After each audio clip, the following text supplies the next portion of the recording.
Good afternoon. Let's do some business. We are doing it live right here and doing more at 4 weekday afternoons. We get right down to business with a news-driven hour right after Ben Shapiro and just before the 790 KBC News Blitz with Randy Wang at 5. Mottek On Money, live on the air right now on 790 KBC, streaming live online worldwide at kbc.com. And your on-demand Mottek On Money podcast, kbc.com, Apple, iTunes, and all your favorite podcast platforms.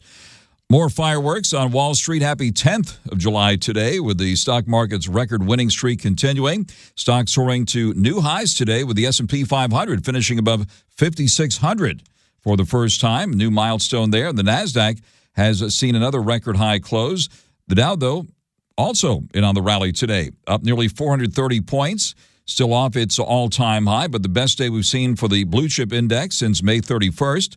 The S&P 500 moved up 57 points, settling at an all-time high at 5,634. This is the 37th record high close for the S&P 500 so far this year. And the NASDAQ powered up 218 points, settling at 18,647. The S&P 500 and the NASDAQ have now each closed higher for 7 straight trading sessions. That's the longest such stretch, by the way, for the S&P 500 since November of last year, and matches the longest stretch for the NASDAQ since June 18th. Fed Chairman Jerome Powell back in the spotlight today on Capitol Hill for the second day in a row. We saw rates on U.S. government debt barely moving in reaction to what he had to say today, largely sticking to the same message on the interest rate outlook, which he provided to the Senate Banking Committee yesterday. Of course, a lot of eyes on Washington these days with the presidential race, and today, George Clooney, one of the Democratic Party's biggest fundraisers, calling on Joe Biden to step aside to save democracy in an op-ed article in the New York Times. President Biden, meanwhile, almost made a disastrous slip-up during a speech to mark 75 years of NATO when he appeared to read out stage directions on a teleprompter, and another gaffe, which we probably shouldn't even mention here if you've seen that one. But the leader of the free world, who was born before NATO was founded, was preparing to present the Presidential Medal of Freedom to Secretary General of NATO. Meanwhile, former UN ambassador and former South Carolina Governor Nikki Haley is releasing all of her delegates to next week's Republican National Convention and urging them to support former President Donald Trump. The latest Emerson College polling survey finds former President Trump now leading President Biden in a national matchup 46% to 43%, with 11% still undecided. Taxes, of course, a big issue in the presidential race, with President Biden vowing to raise taxes and President Trump vowing to cut taxes. I'll discuss that later this hour with one of America's leading taxpayer advocates coming to us from the Tax Policy Office at Americans for Tax Reform. He was in the room, by the way, when the economic planks of the GOP platform was worked up in Milwaukee. Home affordability and availability continue to be big issues here in the Los Angeles area. I'll discuss the latest on the real estate scene with the authority on all of that, economist Dr. Selma Hepp, chief economist at CoreLogic, based here in Southern California.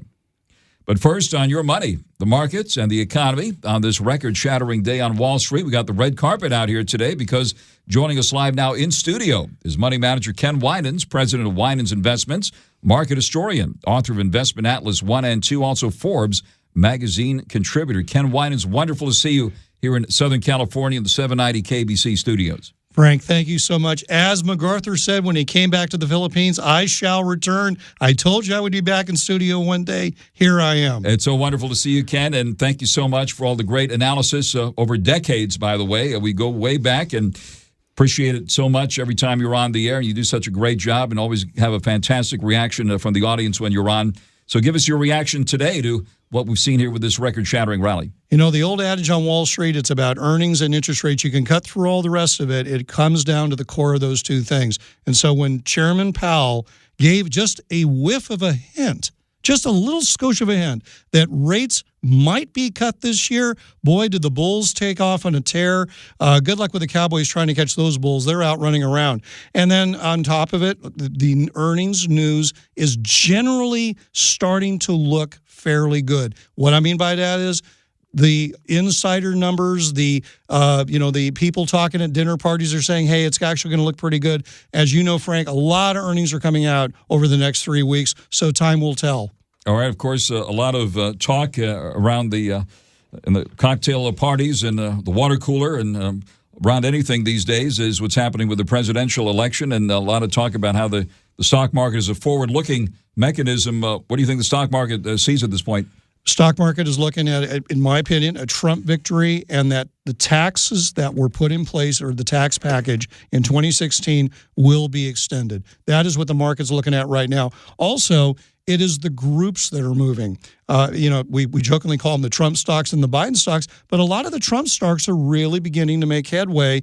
And you're also finding that money is flowing away from things like ESG-type funds, DEI-type funds. They're moving back into just plain old-fashioned energy, conventional energy. They're just, again, it's all beginning to shift around. It's almost like currents in the ocean. You can see it just moving around. All right, and here we are. We're boats bobbing on that ocean here, trying to make sense of it all and try to capitalize on it all. Of course, the Magnificent One, NVIDIA, continued on a roll today. I believe it's hit a new high here on a split-adjusted basis of, $3.53 today to $134.91. For those who've been sleeping for the last month or so, the stock did have a 10-for-1 stock split not too long ago. What about this Magnificent One? Well, Magnificent One, and it's interesting, there was an article that came out today about the S&P 500, and they were saying 7 of the S&P 500 are now controlling 38% of the move of that entire index. That's a little bit unnerving. It's because of the weightings of it, Frank. It's a market cap weighted index, meaning that the fastest horses have a stronger pull on what happens with that index. It's very typical to have this happen in bull markets. I mean, there's always some groups that take on. I would say that, I get asked a lot, where do you jump on? It's like trying to jump on a fast-moving treadmill at the gym. You just have to say, look, if you're going to try to jump on it, at least go in there with some kind of a market stop. In case you buy the top, you can at least cut your losses and not get blindsided. All right. Apple also appears to be hitting record highs here again today at more than $4 at $232 and change. What about Apple here? Well, Apple, the big thing on Apple is that the belief is there's going to be a new phone coming out, and it's going to be very heavy duty on AI. That seems to have all the Apple disciples very excited. But I was really surprised to see that Apple, the increase in sales of laptops. I mean, you almost had to go back and say, wait a minute. Did you say laptops? They are still making those? Yes, they are. Yes, Frank, you have one yourself right there. So, yes, so the people are going back and buying other types of technology that they haven't had in a while. So it's good to see that Apple's product line is diversified as it is. It's not just phones anymore. I would just say this very quickly. When I moved to Nevada, I went and ended up getting new phones. They were practically giving away iPhone 14s. I mean, it was just like, please, we have an inventory of these things, get rid of them. And so everybody's waiting for the new phones. It's been a while since we've chatted behind live microphones about your move from California to Nevada. How's it going? I have to tell you, it's been interesting. Like any type of move in life, there are adjustments. But Frank, it would be a whole show to talk about the difference a state line can make. And it is astounding. I mean, Vegas right now is firing on all cylinders economically. I want you to think about this. No state income tax, and the place has a surplus. They have a budgetary surplus of money. They're devoting it to try to better the schools, the arts. They have a symphony hall called Smith Center. It looks like anything. It's breathtaking. So very clearly, Vegas is more than just people coming to gamble and go to shows. They're trying to diversify out their economy. But no, I have no regrets on moving whatsoever. None. Much more business friendly? Oh, 10 times more friendly. And not only that, it's who's opening businesses. Last time statistics that because I'm a member of the Chamber of Commerce, I go to a lot of their meetings. They have the largest per capita of women-owned businesses of anywhere in the United States. And blue and white collar. So it's very clear it's not just big businesses going there. It's extremely entrepreneurial. But Frank, I'll also just say this. People are nice. There's a huge number of people there that are veterans, that generally people who go to church or temples. Nobody's from there. So everybody realizes, hey, nobody's in a pecking order of anything. It's very mixed racially, but people are just generally very nice and courteous to each other. And by the way, they drive very fast. If you're a slow driver, you don't want to live in Las Vegas. All right, I'm hearing it. Viva Las Vegas. All right, on the air live with Ken Winans, money manager and president of Winans Investments, author of Investment Atlas 1 and 2, market historian, of course, a terrific guest for decades on this program. And let me ask you this, Ken. One of the achievements that you've shared with us over the past year or so is that you received your credentials on crypto. So you have the laser eyes on here. I'm looking at them right now as you speak with me here. And what about what's happening with the with the crypto action lately, with Bitcoin well off its all-time high, despite the rise in the NASDAQ, which I think you had mentioned, as well as other guests here on this program, mentioned the correlation, it seems, with the NASDAQ and some of the crypto names. What's your assessment of what's happening with the cryptos now? Frank, as you usually do, you always nail it. It is interesting to watch the divergence right now between Bitcoin especially and the NASDAQ. I would say this. Now, what you're talking about is I actually went through what they call the Certified Cryptocurrency Trading Certification. And boy, oh boy, did I have to have a class in computer languages and security protocols and all the things that go on behind the scenes with this. It was really wonderful to go through it. Whether or not somebody wants to be in crypto or not, in my line of work, you need to understand things. But with that being said, a couple of things are happening. I find crypto people are diversifying their crypto holdings.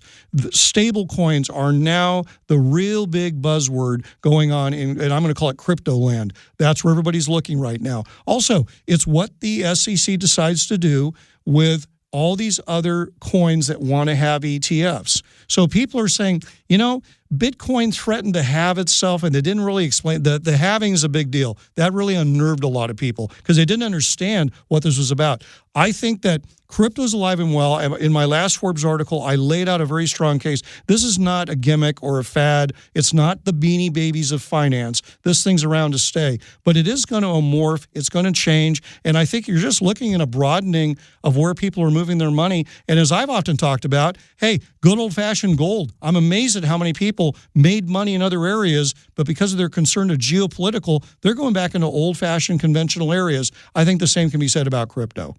Gold chain and blockchain. We cover it all right here on Mottek On Money on 790 KBC. On the air live with money manager Ken Winans with terrific insights for the audience here, as always, today. And Ken Winans, what about gold here with inflation still running hotter than where the Fed wants it? And we'll be getting a new reading on inflation tomorrow morning, I believe. The Consumer Price Index will be coming out. What do you see ahead there? Well, real quick, you talked about, I think CPI is going to tell a lot tomorrow. Now, remember, I've said it many, many times, don't let 1 month of data confuse people and scare them. We're in a very funny, interesting time historically, and you just have to be careful on that. But what it is interesting is I'm finding people who have never been interested in gold are interested in buying it. But I would caution people on this. If you're going to go into an area like gold and you think you're going to buy rare coins or just plain old-fashioned government coins, whatever you're going to go into, just study it a bit first before you jump into something. Gold and silver, like everything else, there's pricey ways of doing it, overpriced ways of doing it, and there's more common sense ways. So just be careful. For people who are used to ETFs, I would say look at GLD, the gold ETF, or silver, the SLV. But the movement in gold and the demand for it is not going to stop, especially when you hear now China and some of the other central banks in the world are building up their gold deposits because they're scared to death about the deficits and the debt levels in the United States and their dollar-denominated assets. Silver has also seen a pretty good move so far this year. Year to date, let me bring it up. Looks like silver is up nearly 30%. Up $7.16 to $31.11 here at the moment, and up 10 cents today at $31.11. What about this big move in silver, which hasn't been getting that much attention? Silver is a mover in AI to the second degree. It turned out that you need a lot of silver in these new intelligent chips. So lo and behold, it's funny how we all go back to the same thing. It's still a commodity play, whether they're EV batteries, whether it's in AI chips. You still need certain metals to make these things happen. So the most boring, dull type of investment can be a hot play in the hot themes. Very interesting. What about some of the other rare metals? I was with some people from Paris today. They were telling me about upheaval in Africa over what's happening there as far as mining and so forth. What about lithium and some of the other rare metals? Are you following any of that? Yeah, well, if you're going to be a commodity trader, you have to be a global reader of economists. And, my days started very early because it's almost like a wave, Frank. The world economy is just a constant wave of activity always going around. But here's the thing. There was a bit of a shock that happened for many of the audience might not know. There was a massive tax revolt that hit in Kenya about a month ago. It darn near toppled their parliament. Kenya is one of the more stable governments in Africa, part of the British Commonwealth. That sent a ripple effect throughout much of the continent of Africa. Then you had some other, especially the west side of Africa, when you're including Ghana, Sierra Leone, not to get too geeky here, but that whole west side, very heavy gold production. Well, Ghana for a long time was called the Switzerland of West Africa. It has imploded. So and on top of it, not, cross commodities, cocoa, anybody's bought candy lately has noticed cocoa prices have gone cuckoo. It's mainly because there's been a massive drought in West Africa where they produce much of this cocoa. So when you talk about anything raw material-wise out of Africa, there's serious disruptions right now, both climatically and politically, and I think we're going to read more about it throughout the rest of this year. See it tonight, read about it tomorrow, but hear it now on Mottek On Money on 790 KABC. We're on the air live with Money Manager Ken Winans. Terrific insights as always here, Ken. And at this point, let me ask you the big question. I know you're used to it, but let me ask you it again now. Where are you putting money now and or taking it off the table? Okay, well, let's start with what taken off the table. If you have an ETF, a mutual fund, a stock, bond, whatever, and it has not moved through this entire powerful rally, I don't care about being patient. It's time to maybe say you might want to get rid of this. Something is wrong. Clearly, they've missed the mark on inflation. I would just say you want to trim duds. Get rid of your duds at this point in time. What I would look at is that it's very clear when I looked at the statistics from today's rally, a lot of powerful depth in this rally, the broadening of this rally. More groups are participating. It's not a narrowing, it's a broadening. So what I would say is this. Number one, I'm waiting for earnings. I do think if you have a company that misses its mark this earnings season, God help it, it's going to get hammered. Because, I'm not talking about missing, but even just not keep up with growth. So but what I would look at right now is anything that would benefit from a drop in interest rate. I've talked about it before. Let's go back to housing stocks. You're going to have a guest on the show in the future talking about what's going on in the state of housing. Take a look at the big housing stocks like Pulte, Lennar, Toll Brothers, any of those kind of guys, because they have pulled back. They're strong companies. They're well managed. I would take a look there. The other area, as much as we talk about tech, Frank, the industrial stocks had a tear today. They were up actually more than tech in a lot of areas. So I would take a look at a lot of those good old-fashioned U.S. manufacturers that even with a strong dollar, they're still killing it right now. And, I particularly like things that would be in aerospace. I think, again, you hate to say make money in a war. I know for some people they have a tough time with it. But take a good look at, take a look at Northrop Grumman. Take a look at, oh my gosh, I could go through the list. Raytheon? Raytheon would be another one. I would say TDG. I would take a look at any of these kind of companies, especially if they're in circuitry, in missiles. Take a look there. But anything in aerospace and defense is going to do well. One final thing. What about Boeing? Well, I was just going to tell you that. I get asked by a lot of your audience about Boeing. I would just say this. If people are not concerned about Trump's convictions, I wouldn't worry about Boeing's convictions. Now they've been criminally found negligent.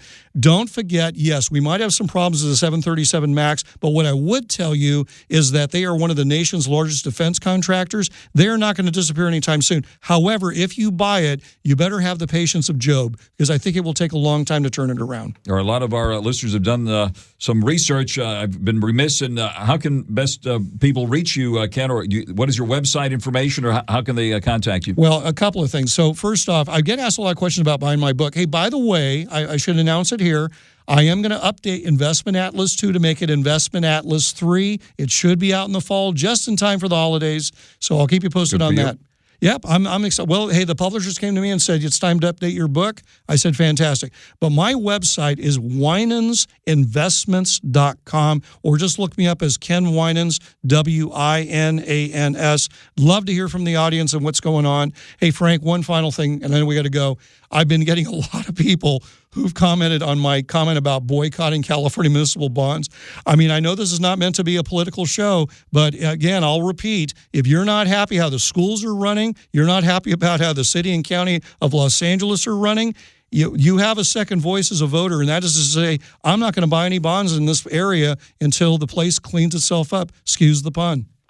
Money Manager Ken Winans, nothing like a real social networking site. Ken, it's wonderful to see you in person here in the studio, and we do appreciate it. Ken Winans, thank you very much for joining us live here this afternoon. Thank you, Frank, and I shall return again. Yes, sir. Looking forward to it. And let's get right out to the freeways now on 790 KABC. Mottek On Money continues here on 790 KABC. Let's tell you first of all about the big news today on the markets. The Dow Jones Industrial Average having one of its best days of the year, closing up 429 points, selling at 39,721. We did see the NASDAQ also power up to a record high today of 218 points at 18,647. The S&P 500 of 57 at 5,634. The yield on the 10-year note now is at 4.29%.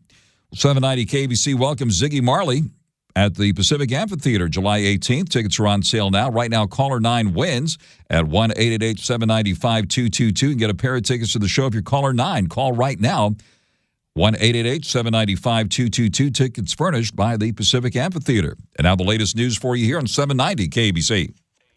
Mottek On Money continues here in 790 KBC. Good afternoon. Taxes, big issue in the presidential race, with President Biden basically vowing to raise taxes and President Trump vowing to cut taxes. Big contrast there.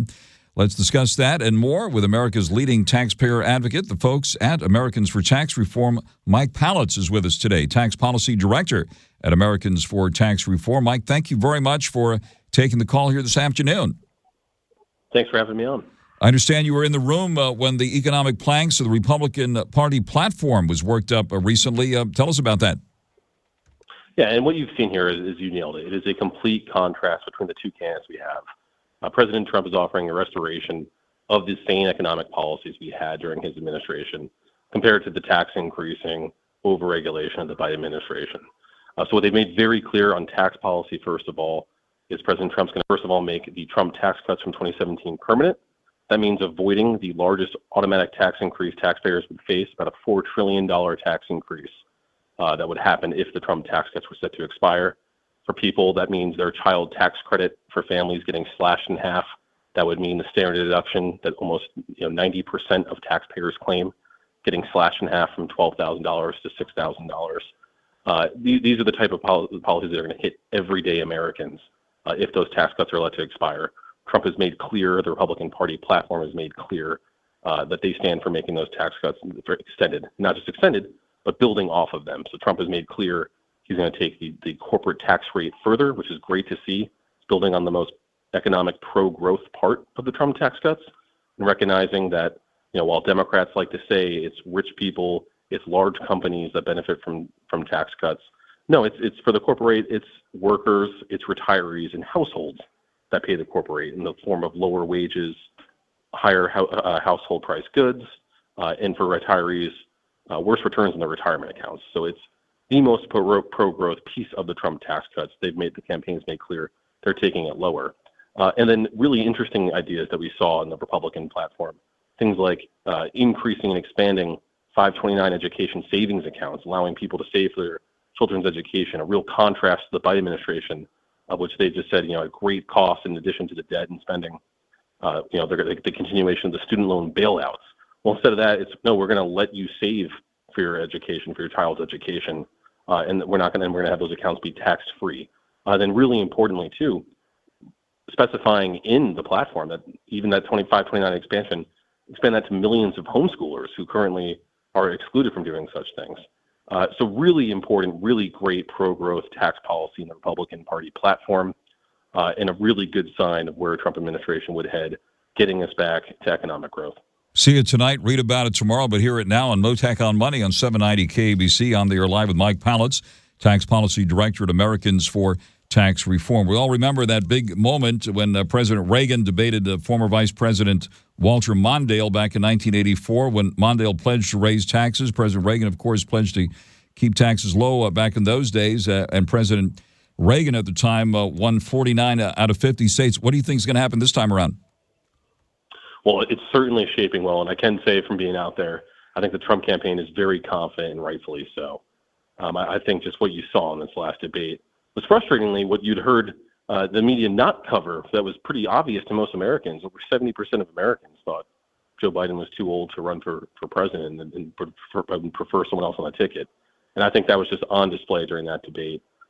So very concerning to see the mental decline of President Biden in that debate. And it's certainly chaos going on the Democrat side. Unclear, lots of calls coming from Democrats for Biden to call down, including Nancy Pelosi today, the most prominent Democrat in Congress, refusing to say whether or not he should stay on the ticket, and going on MSNBC, Morning Joe, the president's favorite show at 8 o'clock in this morning, to make it clear that her support was waning. So I think they're in complete disarray.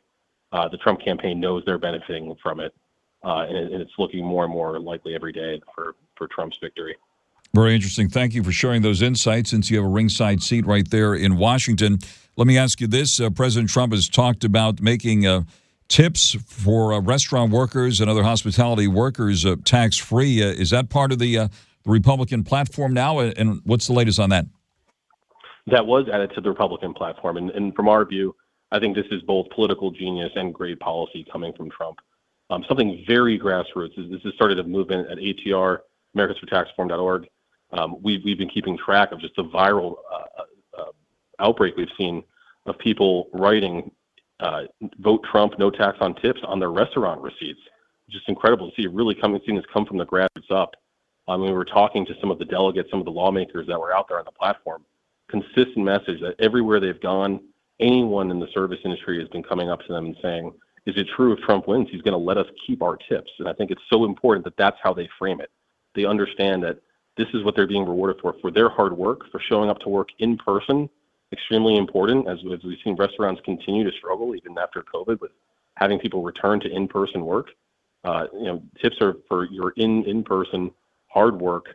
It's for going the extra mile, and it encourages, and having the tax-free tips person, it encourages people to return to work and rewards them by letting them keep more of their own money for their hard work.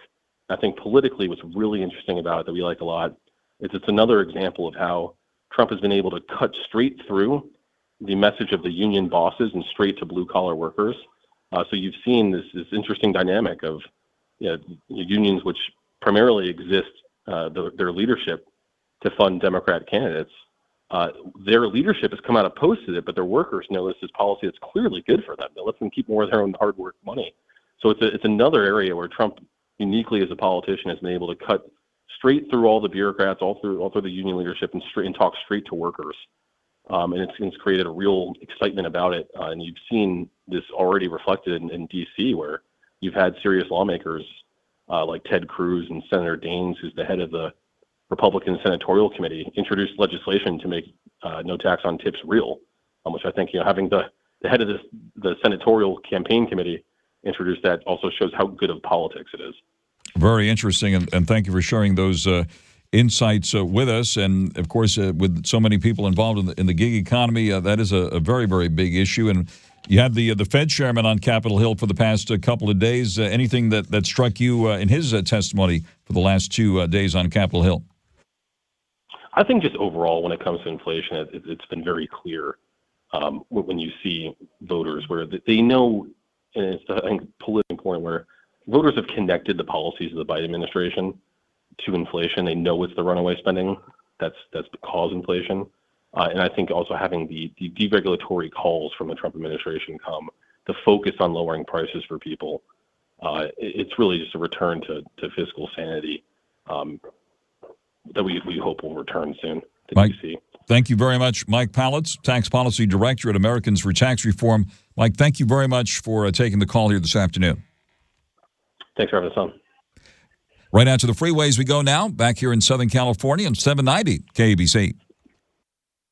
Mottek On Money continues here in 790 KABC. If you're lucky enough to own a place here in Southern California, you're in high cotton. Homeowners experiencing a significant boost in wealth through their properties nationwide. Let's bring in the expert in all of this, and that is economist Dr. Selma Hepp, chief economist at CoreLogic, based right here in Southern California. Selma, thank you very much for taking the call here this afternoon. Thanks so much for having me, Frank. And you're a terrific authority on all things real estate research, prices, and sales, and so forth. So take it from the top and tell us what you're seeing here in Southern California. So, home price appreciation that we've seen over the last few years certainly helped a lot of homeowners across country, but particularly so in Los Angeles area over the last year, where average equity per borrower with a mortgage went up as much as $72,000 over 1 year. Now their equity is $72,000 higher than it was a year ago. And that brings the total average equity over $720,000 for Los Angeles homeowners with a mortgage. So, when one thinks about what's driving all of this, one is, again, home price appreciation. We had significant home price appreciation. And then especially so in Southern California over the last year. And the other reason is, homeowners have deleveraged during the housing refinance boom that we saw in 2021, 2022. A lot of homeowners refied into lower mortgage payment, and they didn't take equity out, which means that now they have more equity and hence more overall higher equity in their homes. Very interesting. I was driving through Beverly Hills today, and I was talking to some people about those tall palm trees, the Mexican fan palms, or sky dusters, as they're nicknamed here, appear to grow to the sky, just like the real estate prices in that neighborhood, certainly. Well, yes. I mean, one interesting thing that we saw recently is that high-end market is doing really, really well. If you recall, there was some fear around the high-end market in California overall, especially here in Southern California, because of the taxes. But that didn't turn out to be so. And luxury home prices have went up quite a bit. Very interesting, right? So that ULA tax you mentioned, the so-called mansion tax, which, as it turns out, has impacted commercial real estate in a big way, and not so much necessarily the mansions. Obviously, it does affect it after a certain threshold of, $4 million or $5 million. But maybe you can give us some more insights as to what you're seeing across the board.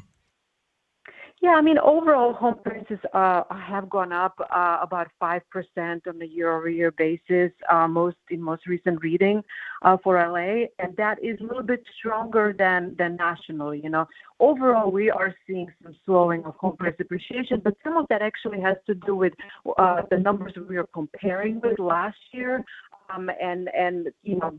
So as a result of that annual rate of change is slowing. But when we look at what has been happening this spring in home prices, we saw home prices go up quite a bit, and that was a bit of a surprise, especially given what was happening with mortgage rates. Right, mortgage rates were going up in spring of this year, so that was expected to slow prices, and it did in some markets. But we do have a lot of wealthier home buyers here in Southern California. We also have a lot more cash buyers. We continue to see a lot of investors in the market. So all of that is contributing to stronger demand and stronger price appreciation. The other thing, honestly, is we still are lacking inventory. It may seem like there is more homes for sale.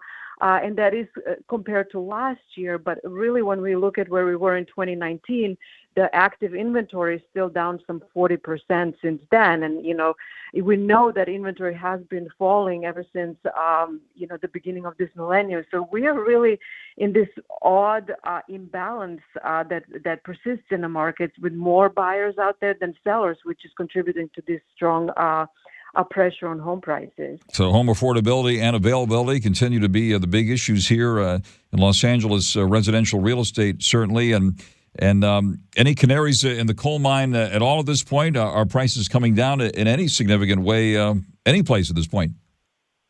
Well, they are.